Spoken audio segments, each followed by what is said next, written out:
Good morning, everybody. This is our Wednesday AM meditative writing circle, and I'm excited to be here this morning. Um, my name is Halona Black. Good morning, Miss Carolyn. How are you? Good morning. We're just getting started. Mm-hmm. All Good right. morning, everyone. Good morning. Morning. So, as always, I like to be able to start with a short meditation just to be able to set the circle. So I personally like to turn my video off just so we can focus on ourselves rather than what's on the video, just for a few moments.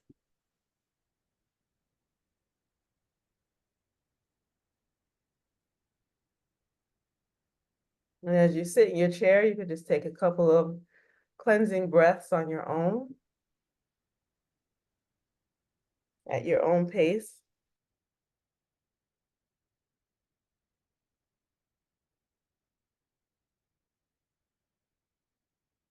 And if you can, just put your feet flat on the floor.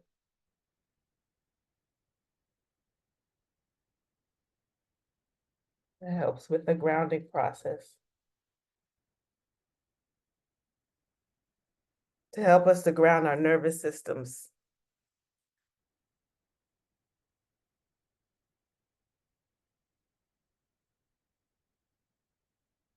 And close your eyes if you'd like, and if you'd like to put your hands in your lap.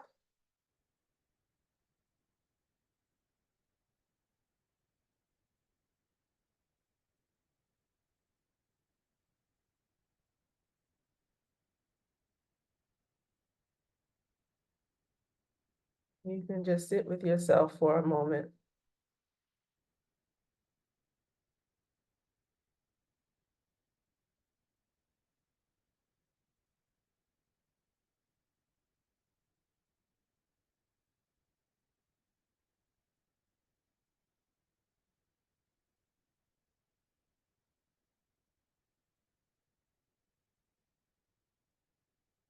I like to return to this position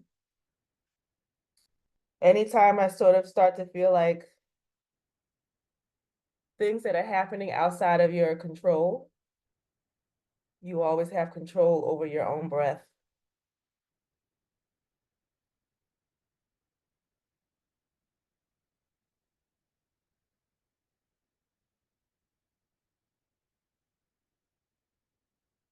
Whenever it feels like there's no peace and calm on the outside, you can always remind yourself that you always have peace and calm on the inside.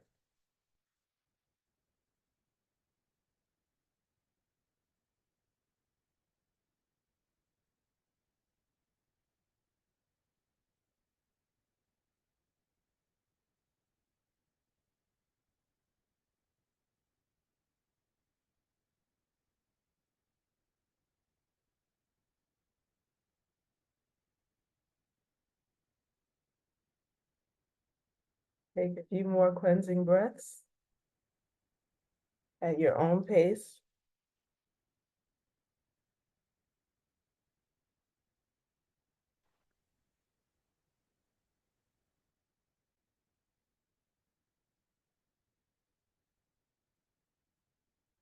And when you're ready, you can open your eyes.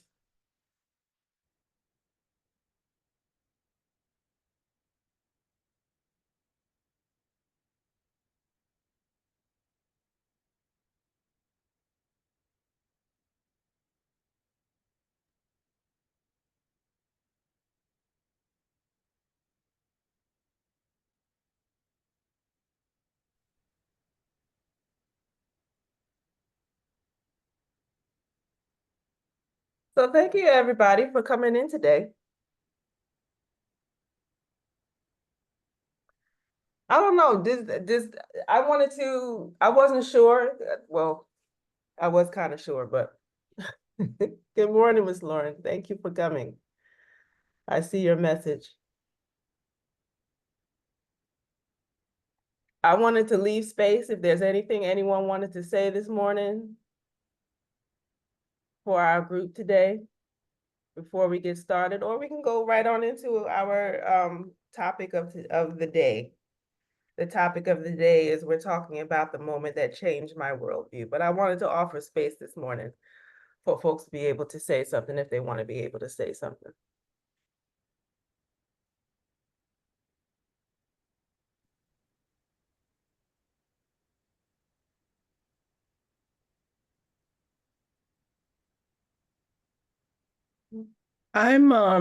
I'm disappointed that our schools have failed us Mhm. teaching of world history and Mhm. civics and learning how to be a good citizen to one another, that social media isn't more used in a way that you're using it and used more to tear people down than build people up, and that it has become a subtle, pervasive disease and is the root of the mental health crisis Mhm.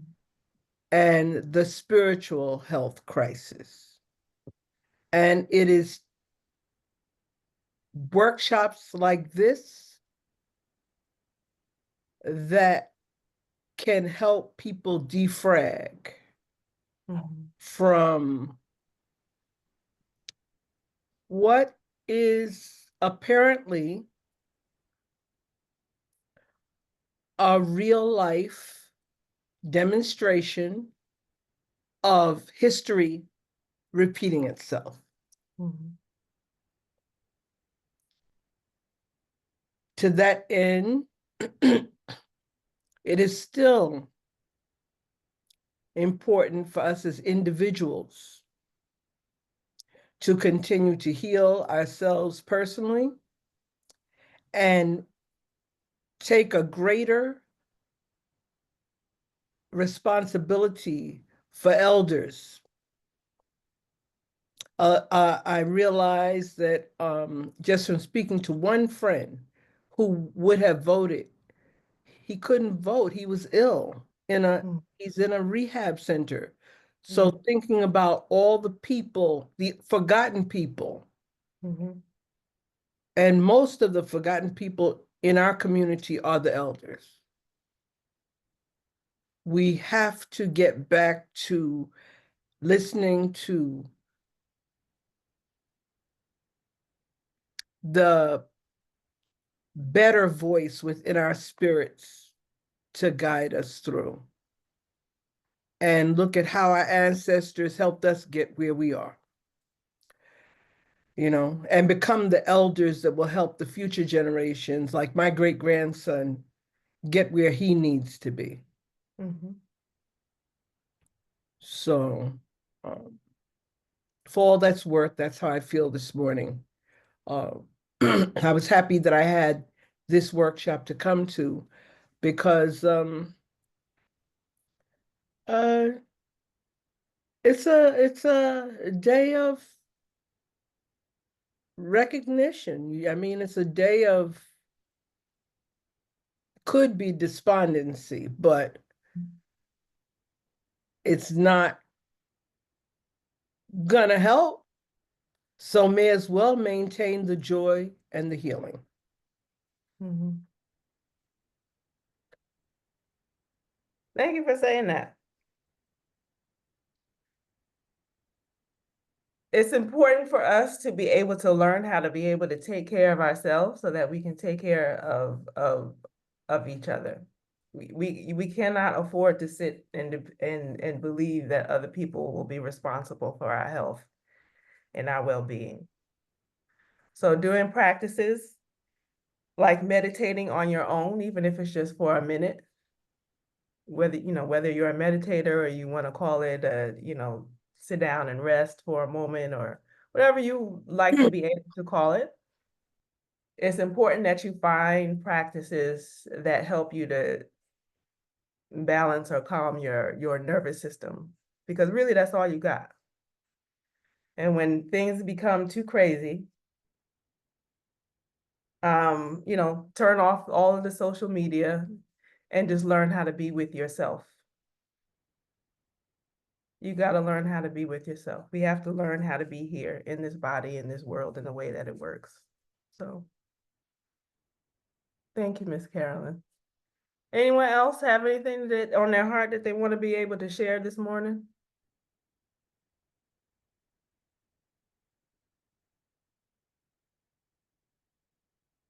We can move on. The theme for today is the moment that changed my worldview. So we are reflecting on life-changing moments that altered our perspective. And as all of us, no matter how old we are today, the truth of the matter is that we're all getting older. And for me, at the age of 47, the reason why I love writing so much is because I'm concerned about the type, I want to be able to mold and shape the type of elder that I want to be able to be. So writing down these moments, remembering what these moments are and what they mean for myself, first and foremost, is absolutely important to me. So our first journal writing question for today. Describe a moment that changed your worldview. Where were you? Who were you with? And what happened? Describe a moment that changed your worldview. Where were you? Who were you with? And what happened?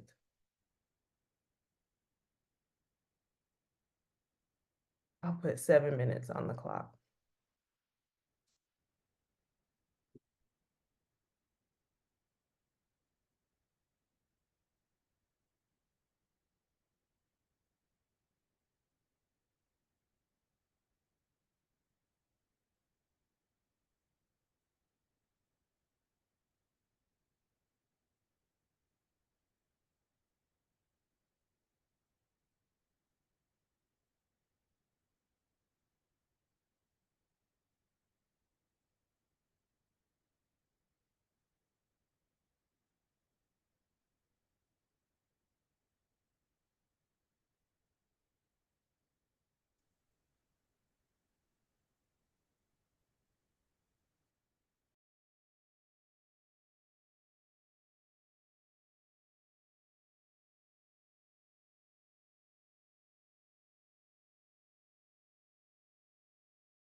2 more minutes.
Okay.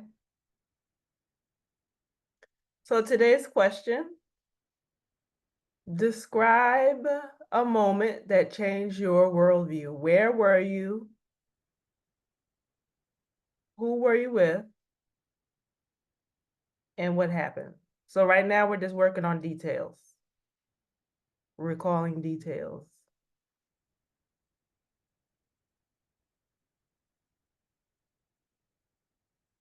So would anyone like to share what the moment that changed their worldview? I can go. Sure. I Lauren. I was having a hard time, but the immediate things that came to mind were a contrast between my experiencing 9/11 as a third grader and then leaving the country for the first time. So understanding that I was very fearful of leaving the country after experiencing 9/11 as a third grader, and just the fear and the propaganda that came with that. So that kind of changed my worldview about like this othering that I was doing in my head, but that I was also taking on as a young child, and then finally leaving the country at 18 and realizing that everything that had been told to me or that I had saw really was affecting the way that I saw other countries and other people in other countries. So those are like the first things that came to mind when I think about like my worldview and how like those different contrasts of experiencing something as a young child, how that influenced me up until I was able to leave and experience something for myself with my own eyes. Mhm. I was, let's see, I was well into my 20s. So experiencing 9/11 as a third grader, I'm not sure what that would look like. Yeah, Uh, yeah. They rushed us out of class and sent us home. That's mhm. and all of the propaganda that comes with that. So Yeah. Yeah, and I was overseas when 9/11 happened at the time. And so I missed a lot of news at the time. I had like a lot of people have views of what they saw on the news. I didn't have any news. I was in a village in West Africa, so I didn't I had no idea. but I remember reactions of people coming to my home where I was living, and they were asking me if I was okay. I was like, what are y'all talking about? Because they had heard things on their little radio of what had happened in America. So yeah, that can certainly change how it is that your worldview, and how it is that you said you used the word othering, the othering that was happening at the time, and how that changed your worldview when you actually, did it change your worldview for the better or for the worse when you went overseas? Oh, for the better. Mhm. For the better. Just to see that there is more than this bubble that we live in this country. Much more. Yeah. Yeah, I'm glad you had that experience, a different experience to be able to, um, I guess, juxtapose against what you had in the third grade. Anyone else? I have something. You said detail or no detail? Describe, yeah, detail. Describe the moment that changed your worldview. All right. Um, I was walking up the hill. I had to have been somewhere around 6 or 7 years old. Okay. Mhm. I was walking up the hill in the Bronx with my mother from Manhattan. I went to school in Manhattan, lived in the Bronx. It was dark. She was holding my hand. We walked by a store, and a white woman stepped out and walked. A white woman stepped out and walked and watched us walk by. She made a comment out loud and said something that said something like, "Look at that little nigger, look at that little nigger girl." I remember my mother stopped walking, gripped my hand a little tighter, and said, "Come with me." She went back and confronted her face to face. She did not yell. She did not scream. She was firm in her speech. Whatever she said to that woman, the woman turned and stepped back into the store. When we got home, my mother explained to me what happened, what life will be handing me in the future, and most importantly, to never identify with the negativity that's brought to me. However, educate in the process. We passed by this neighborhood store again, and the woman not only addressed my mother positively, but always showed respect. She changed this incident changed the way I trust people. I actually got introduced to race at that point because in the Bronx where I was raised, it was a melting pot, you know. It was very different than what it is now. I recognized race and started respecting who I am as a human being through my Mhm. mother.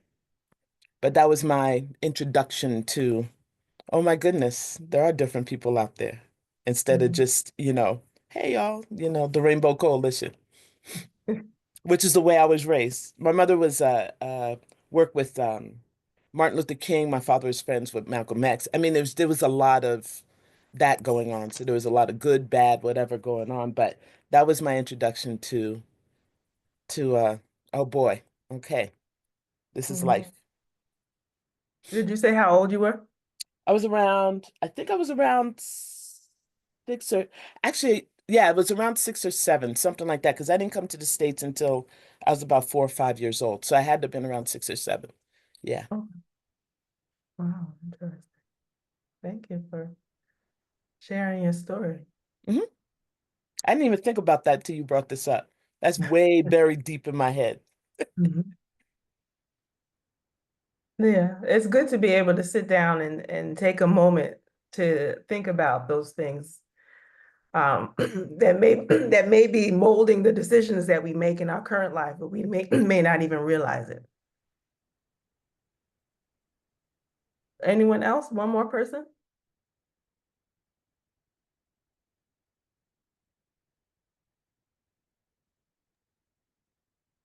I'll I'll say what came to my Sure. mind. Mhm. Um, And just before you get started, Trina, you can read what it is that you've written, or just give a synopsis of what okay. you Okay. were sharing. So I think for me, it was when I got stuck or sort of stuck at the start of the pandemic. Mm-hmm. And I was in Thailand, and I was only there because I was supposed to be traveling for 2020. And that trip had gotten delayed because my partner at the time did not do his due diligence. So the trip got postponed for a year. And so instead of doing the trip at the start of 2019, we did it at the start of 2020. And we all know what happened in 2020. But, I'm in Thailand and I was feeling really lost. Like my whole life plan had been derailed.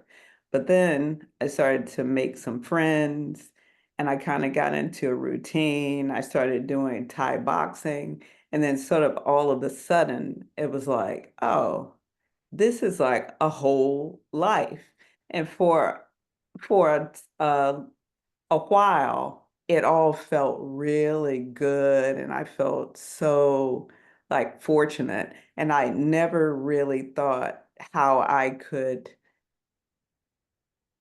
live in a different country or live outside the US. So it was like sort of out of nowhere, I'm suddenly an expat completely by accident. And it kind of just blew my mind that, oh, I have this whole life here that I just had not, like I thought maybe if I didn't live in New York City, I would live in Paris or London or something like that. And Thailand was never, ever, I never would have picked it. So it was really good for a while. And that has shifted quite a bit, but that was like big for me that all of a sudden I had like somewhat of a, complete life on the other side of the world. Yeah. Travel definitely, that changes you, hopefully for the better. Most people, I think it does. To be able to see what you're able to do with yourself when you move to a new culture is certainly life-changing. Thank you. Before we continue, can I ask a Yeah. question, please? Mhm. How can I find out more about how racism translates itself outside of the US? In Oh, that's a countries good like question. Thailand and Personally, I would say you have to have your own experience. I always say everybody has to go and have their own experience. Because you'll always get people who will tell you that everybody's racist, everybody hates you. You know how you get that in the travel groups? It's like, don't go there. They're racist there. And I'm always like, you have to go and form Mhm. your own opinion because I haven't really been anywhere where people treated me badly. And as I wrote in the chat, the first time I was called the N-word was in the past, let's see, mm, 12 or 15 years in New York City after growing up in Mississippi. So it's, no one had ever called me out my name in the deep South. And I've never been treated poorly anywhere else. I've gotten stares, but no one has ever treated me with any way that I could definitively characterize as racist. Mhm. Yeah, I see a lot of people in travel groups in particular, they will say, well, what countries are safe for Black people to visit? I say the whole planet is safe for you to go and visit. I've lived at least in the past 10 years. I've traveled prior to the last 6 years that I've been out of the States. I guess now on a permanent basis. But in the 10 countries that I've been to, I've never, this is the most free that I have been in my adult life. But even before when I was traveling as a younger person, there's just something about not having to adhere to the standards of the country that you come from when you travel to other countries that I particularly like. Um, and you always have surprises. Like I'm in Mexico now. Um, and I didn't really think that I would feel some sort of kinship with other Mexicans, but I actually really do. At least in this part of Mexico that I haven't been all over Mexico. I've only been in the Yucatan, in a very small portion of it. But there's not a lot of white Mexicans here. I don't know. We have this view of Mexico being filled with a lot of white Mexicans, and at least here in the Yucatan, there is not. Most of the people that are here are indigenous people, people of color. And so in a lot of spaces that I go to around here in Mexico, it feels like New Jersey, where I grew up. So I say you always have to have your own opinion. You go and create your own opinion by creating your own adventure, I like to call it. So pick a place where you would like to be able to go. Like literally pick a place, whatever feels most interesting to you. And spend some time there, a couple of weeks to a month if you can.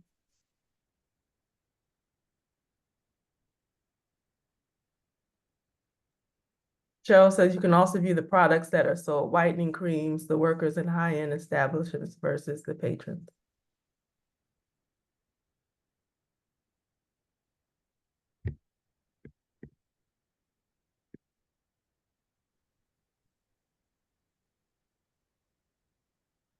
In what way, Cheryl? You mean like to be able to feel more in a place, the more like whitening creams and things, you'll be able to see how it is that they treat Black people, or is that what you're saying?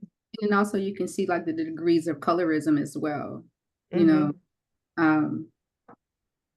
because that's another form of racism that's not just against people of color, but also people that are in a certain, like in Thailand or in Absolutely.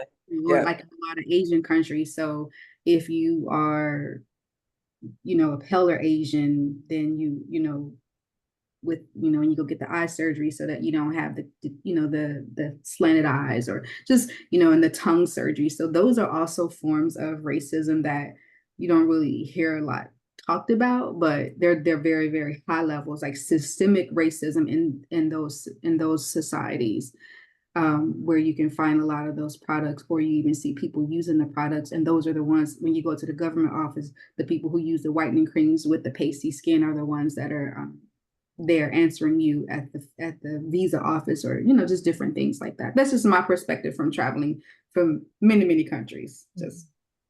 Just another way.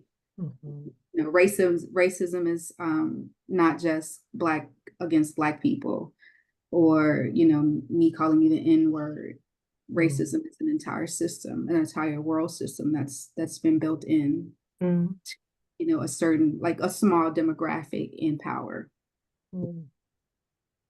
Yeah, I experienced that in my aromatherapy class. There was an Indian woman there who emphasized the fact that in her culture, a lighter skin tone was preferred.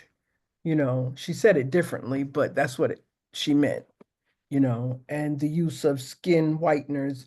Like she was actually mixing an aromatherapy blend that would lighten the skin. So yes. And people were buying it? They would. Yeah, she was doing it for her people. Oh, wow.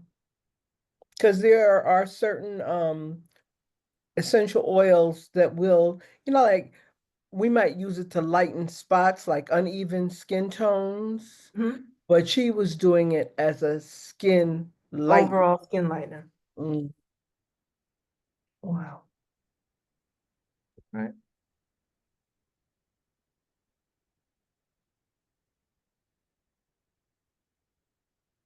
Can I go? Go ahead, Tish. Who was the first person who went? Was it Lauren?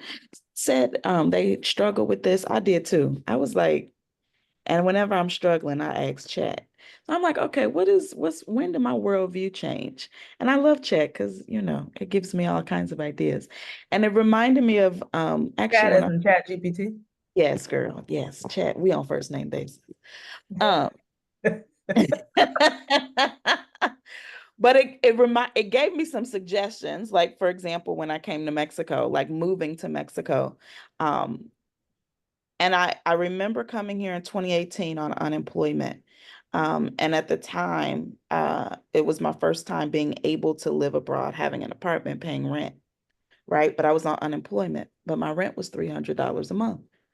So, which meant even though unemployment was $400 a week, in the US, which is nothing, here, living in Mexico, I could actually afford to fly back and forth to Chicago. Mhm. At least it was like once every 6 weeks I was going back, not for anything in particular, but just because I could. And so I remember being in Maryville where my mother lives, um, and something just like the thought, it's kind of like it's like it just floated in my mind that even though I was poor, right? I was on unemployment, that I had more freedom than anybody else that I knew, right? Even like, and so it was like this dichotomy of ideas and perspectives. It's like they almost met. Um, and at once, like like traffic, like going one direction, and some one thought process going one direction and the other thought process is going the other. This idea that $1,500 a month is not a lot of money, you're poor, but then recognizing that I can fly back and forth between countries, like I can eat tomahawk steaks. Like I can do all these things that are supposedly reserved for the rich, and I'm poor. It so it this I what I recognized in that moment was not necessarily that everything that I'd learned in the US was wrong, but that there were other viewpoints or perspectives available. Like the one that I had grew up with, um, was not the only one. It was not the only way to look at the world. It was not the only way to participate. Like this idea of rich and poor was not, first off, it wasn't just money, which I feel like I've spent the last 6 years still coming to terms with, that Mhm. rich is more than just financial. Um, but yeah, this idea, which was very strange for me because I spent a lot of my 20s and 30s in subcultural groups, right? Like Black nationalists, feminists, like I was anti everything, anarchist, like so I already felt like most of what I saw and experienced was bullshit. But to be now in a space where it's like I thought it, but now I know it in my like, oh, this really is like this isn't actually real. This is actually programming so that this society continues to work that the way it was just a complete mind fuck for me in that moment that I was on unemployment and going but back and forth between Mexico and Chicago every 6 weeks. So I think that was the moment that changed my worldview. Mhm. Can I Yeah, poverty is relative. Go Very. ahead. Can I say something? I want to say thank you for saying that because it gives a sense of release. I've worked all my life, I've done all of this, and we're tied to so many possessions and things that you just I know I heard it a million times, but for some reason I guess it just clinged in my head just now, how simple life could be and how we're so tied up in this stuff that we're conditioned to be tied up in. And for you to do something like that and have I'll be honest with you, the bravery from what we know here in the States to just get up and go and do like that. I've done it, but I prepared. I was like prepared, just like the summit. I prepared. I had everything and it was cool. But be able to do and feel the way that you felt, I definitely identify with that, but I need to identify with that more. So Yeah. I just want to thank you because it just, woke me up a little bit more. So thank you very much. Mm. Yeah, that was really good. Yeah. Just want to squeeze this in real quick because it spoke to what I wrote about for the first question about when I first went to Hawaii. All my life, I saw with the luau's and the, beautiful music and the beautiful beaches. And when I got there and saw the homeless had built shanties on the beach, it was a shock to me. It was a total shock to my system to know that advertising had hidden the dirt of Hawaii. A lot of drug addiction, everything running rampant there, but they don't show you that. So thank you. That it is a lie. It is a lie that Mhm. it's our responsibility to reshape, which I'm learning from all of you ladies. Mhm. Mhm. And this is another reason why sharing your stories is so important. We don't get stories of Black women that travel very much. When I first left the States, I was in my early 20s, and when I was going or left on my own, at least in my early 20s, to go join the Peace Corps, and I was looking for books at the bookstore written by a Black person about their travel experiences. And really, there was only one book that I could remember that I really attached to, about a Black woman who had hopped around to different countries. And there's just really, like, since then, there really isn't a ton, and for me, in my 40s, to be able to meet so many other Black women, or just Black people in general, who are traveling, and to not see more of our stories out in the open. Of course, it's, the amount of stories that are out there are growing. But it's just not enough. And I really want more of us to be able to write down some of these stories and be able to share it in a way that you want to. Whether you want to write a book, whether you do social media, or, however it is that you choose to be able to share your stories, because it really does make a difference. That one book that I read in my early 20s really affected my interest in being able to travel when I was younger. Um, I'm not sure if I would have been had I not found that book, I would not have been so brave to go ahead and join the Peace Corps. And being in the Peace Corps absolutely shifted how I saw the world, and my place in it. I knew when I came back from the Peace Corps that I could not live in the United States. It took me another 20 years to be able to leave. But I knew that living in the United States was not it for me. Like, I just needed to be able to go someplace else for a lot of different reasons. Mm.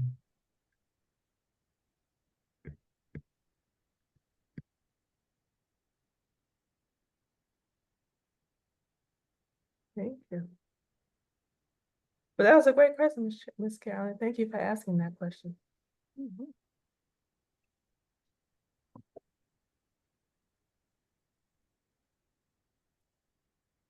Let's see.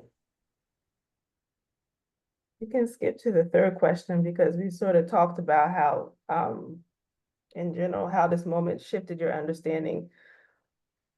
Or we could ask this question: How does the moment that changed,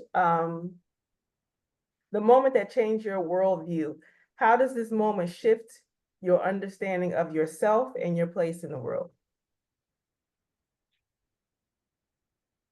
How does this moment shift your understanding of yourself and your place in the world?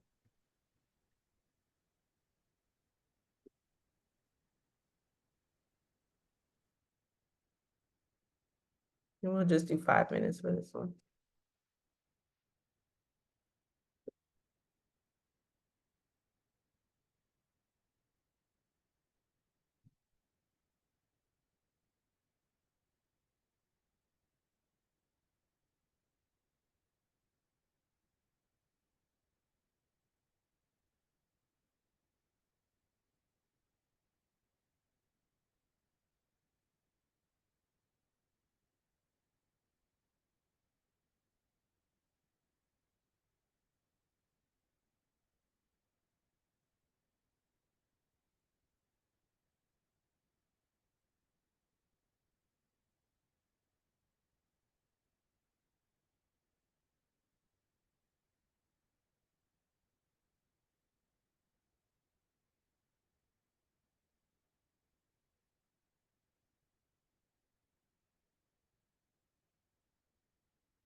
Okay, would anyone like to share what they've written?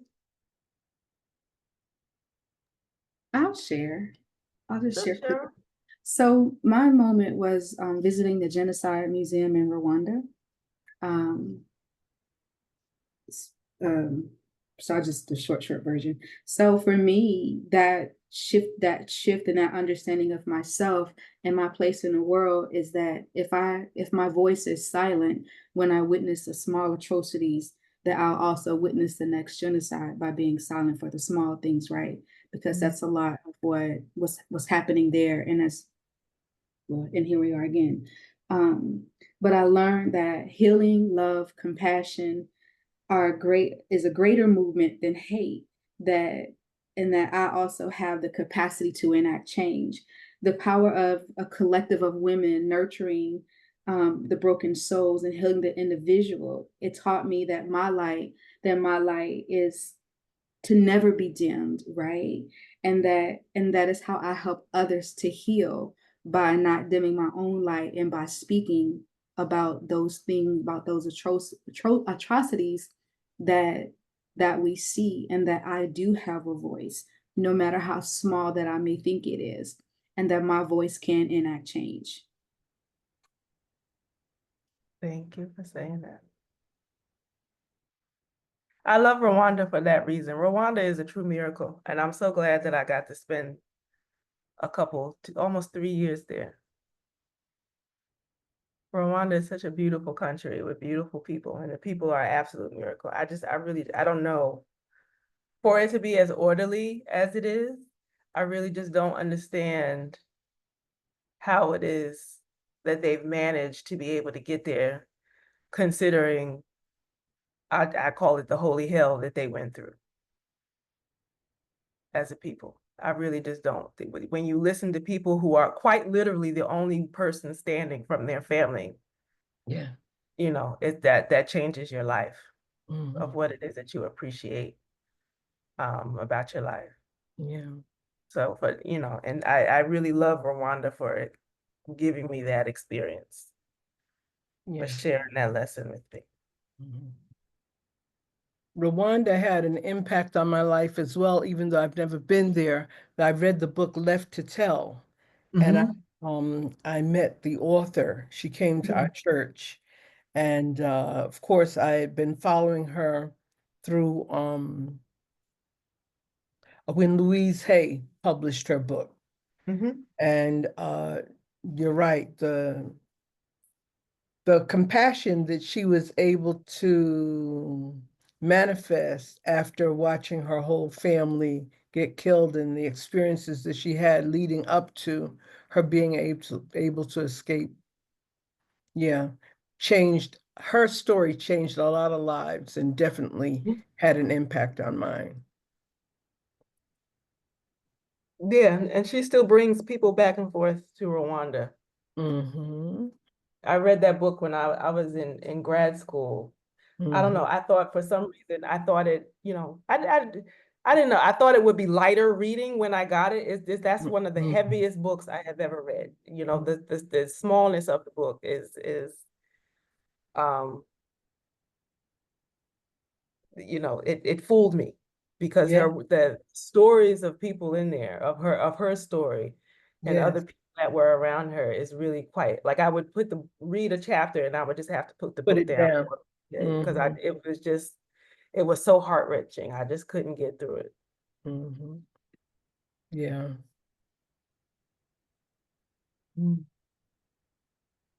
Would anyone else like to share? I'd like to share. Sure. I've come to understand that I'm at the steering wheel of my worldview.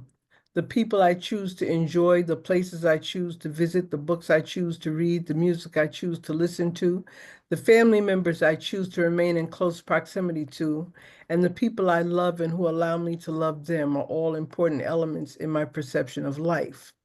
In the end, all of those elements must coincide with my love and respect for nature and the all-encompassing energy that I identify as life. Mm. Mhm, Did you identify as life? That was beautiful. mhm, mhm. Thank you.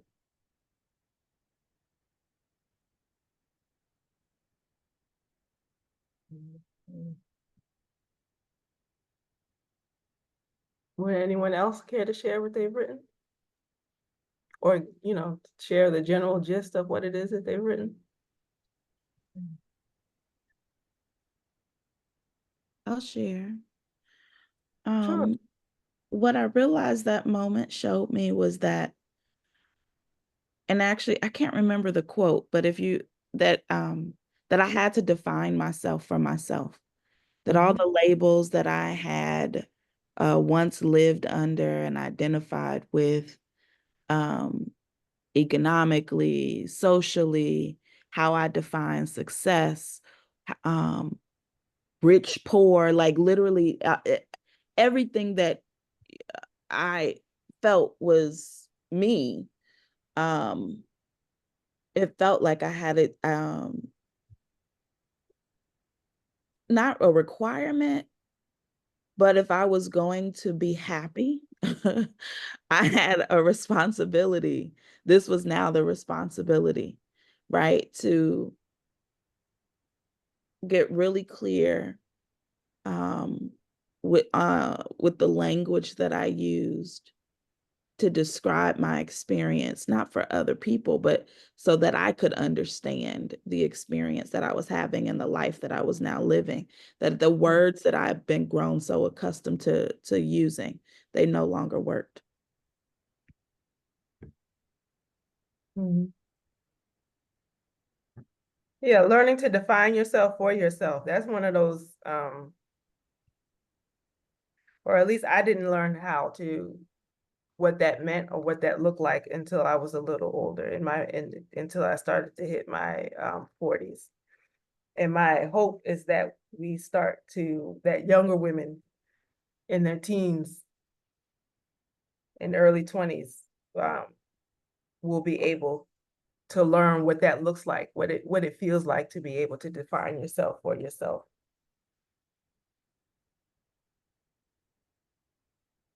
I would love to experience a discussion about the spiritual elements of defining what being rich or poor is.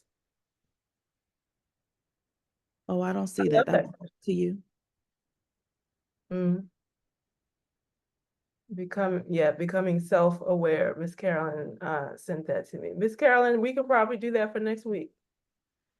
To have a discussion about the spiritual elements of defining what being rich and poor is. I'll put that on the list for next week. Thank you. It's come up so much, and I'm just so happy to hear from people who define being rich the way I define it, and I just want to hear more, Mhm.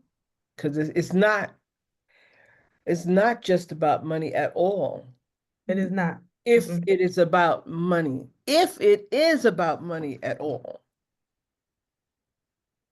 Yeah. But I mean, it's so hard to go beyond that in America True. because everything costs so much money. It's like, Yeah. how do you live outside that when it's rent is, half of your income? Mhm. Yeah, but it's prioritizing what prioritizing your worth first, you know, because if I allowed money to keep me from doing things, I wouldn't do half the things I'm doing. Yeah. I just look past it, and the way opens up. You have to believe that I have this Buddhist priest friend who always said, I circulated my money. Mm.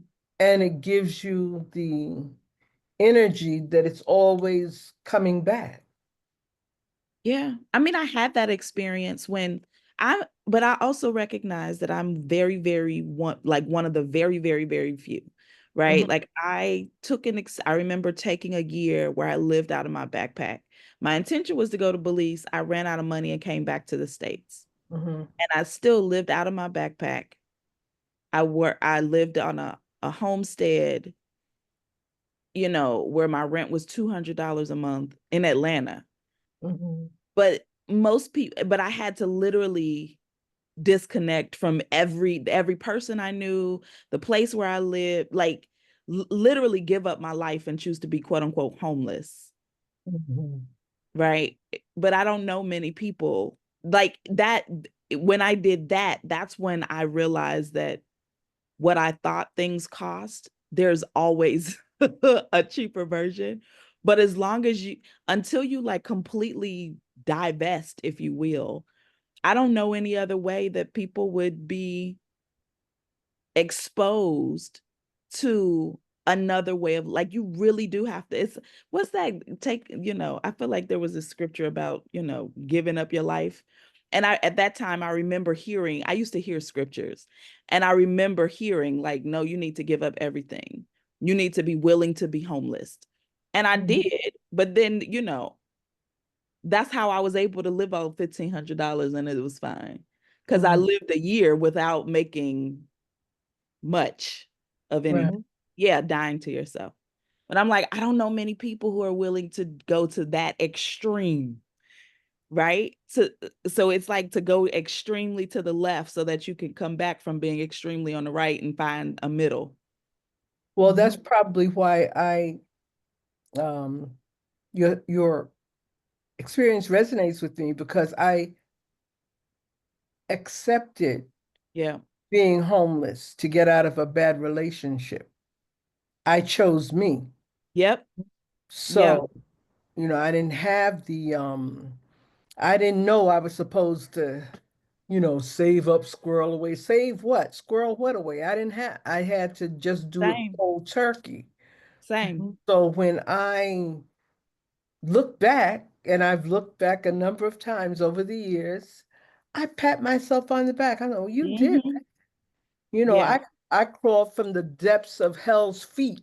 absolutely. And what I know now, though, after working in mental health for the past 2 years, most of us don't have the mental, emotional capacity to do that. Like that's an acquired, like that's a development. Even if you think you weren't prepared, you're mentally, your whole life had prepared you for that. Mhm. Many of us will lose our minds There because are now you're many left with people who what you Mhm. have invested in your mind. yeah. The only thing you left with are your thoughts. What are you telling yourself? And if There, you haven't, so you did prepare, right? Because you were able to get through. You created the things that allowed you to be able to move beyond that experience. And many yeah, of my preparation was sitting up in bed one day and just saying, F this S, I'm out of here. And that's what I did. I was like, that in between sleep, yep, and I sure Mhm. do. just sat up like I had awakened. I was 23. Mhm. I'm out of here. Yeah. And I was told, if you leave me, you'll never make it. Mm, But you have to be careful what you say. I said, but I'll die trying. yeah. And I See, and almost I had a did. mantra. So I had a yeah, mantra that that, somebody had gave me that when you've left with nothing, you've left with everything.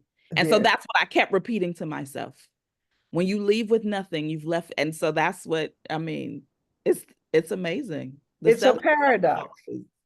Yeah. self-talk matters. Alana, it's just so delicious. Okay.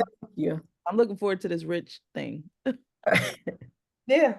Because I still struggle with, I still have to, I'm still in a place where it's like, girl, that's not it. Like I'm still, But if I could just leave you with this, you made it this far. mhm. It's going to be okay. Oh yeah. Mhm. You made it. Yeah. You've done it. It's going to be Many times over. Mhm. Mm-hmm. You've done it many times over. right. And the You have talents, nothing to prove now. bringing up the Bible, the talents, the sons that were given the talents. You sowed good seeds Yeah. that are actually enriching other lives, because all of you are definitely enriching my life every week. Yeah. Thank Every you, Sally. Thank you, Halona. Thank you. Yeah, seriously. I know our time is almost up, but I have to speak. Yes, Mm. I ma'am. was so quiet today because I'm living in that space now of choosing myself.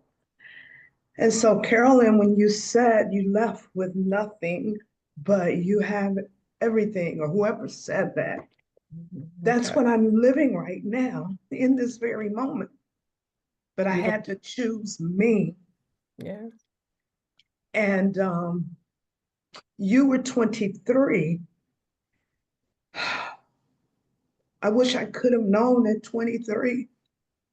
But you know, when you know, and I just had to speak that. And then to get slapped in the face with this political ish, this vile, unhinged, racist being, Mhm. I feel like I have no voice. I have a voice, but I don't have a voice. And it's just calling me more. I have to go beyond, beyond America. There's nothing united about it. I have to go beyond. Mhm. And the beyond is within. Go deeper within. It's Absolutely. not without. It is go deeper. Now we go deeper into the philosophies that have gotten us here, deeper Yes. into our holistic practices and our Yes. dietary practice, deeper into all of it. And so I just wanted to share that. And what I've written today is kind of personal. So I didn't share it out, but I can verbalize and to live with nothing. And my life, I've been up and I've been down. I've lived at high levels. We talked about rich, poor, what we briefly touched on. I've had, and to see where I am now, it's very sobering, it's very eye-opening, but I know it's where I'm supposed to be and how I'm supposed to walk. And I know it's going to be, um, there's more, my future is greater than my past. And I know that I'm going to walk into not just greatness, but my life is going to be so rich. Mhm. It's being enriched right now by being connected with you ladies. And so there's a reason and a place for everything. That's right. And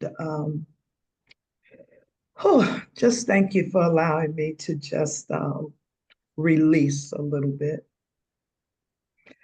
My latter will be greater than my former. Mhm.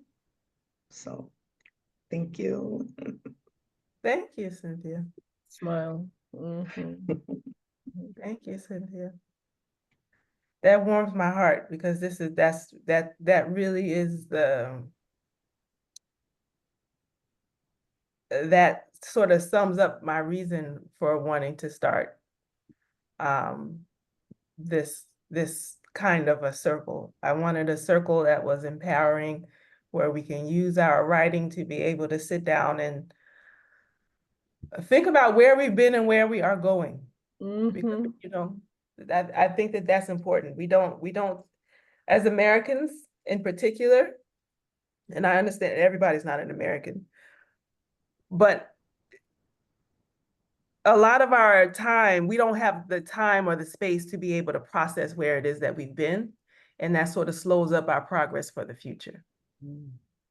And so this circle is a space for you to be able to, I wanted to be able to pose questions to you so that you can sort of figure out what's important to you, you can sort of, figure out what it is that you want to write about. What are the things that you've been meaning to express but haven't been able to?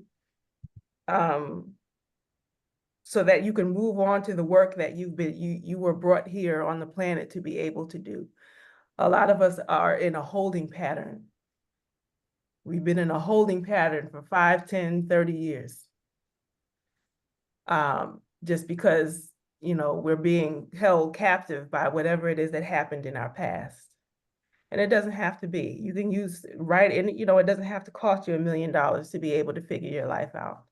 You can use writing as part of your mental health plan.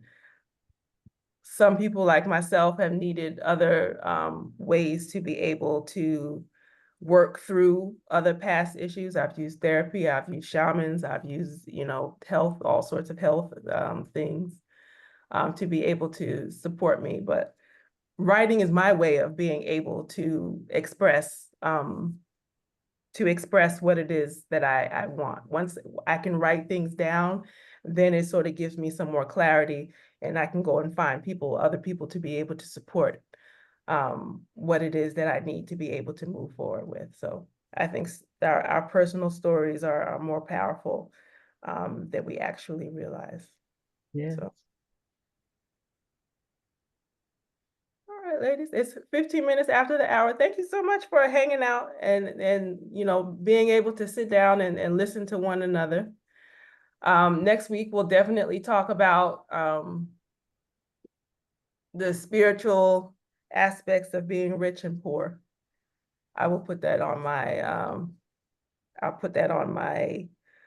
agenda and sort of create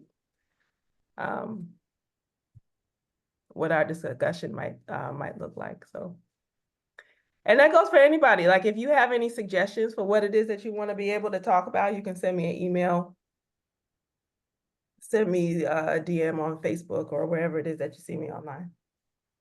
So, ladies, thank you so much. Thank you. Have a great day. Yes, have a great week, ladies. Take care. Thank Bye, you. everyone. Good to see your face. Okay. Yes, I was on my way to work. Okay. Have a beautiful week. Bye-bye.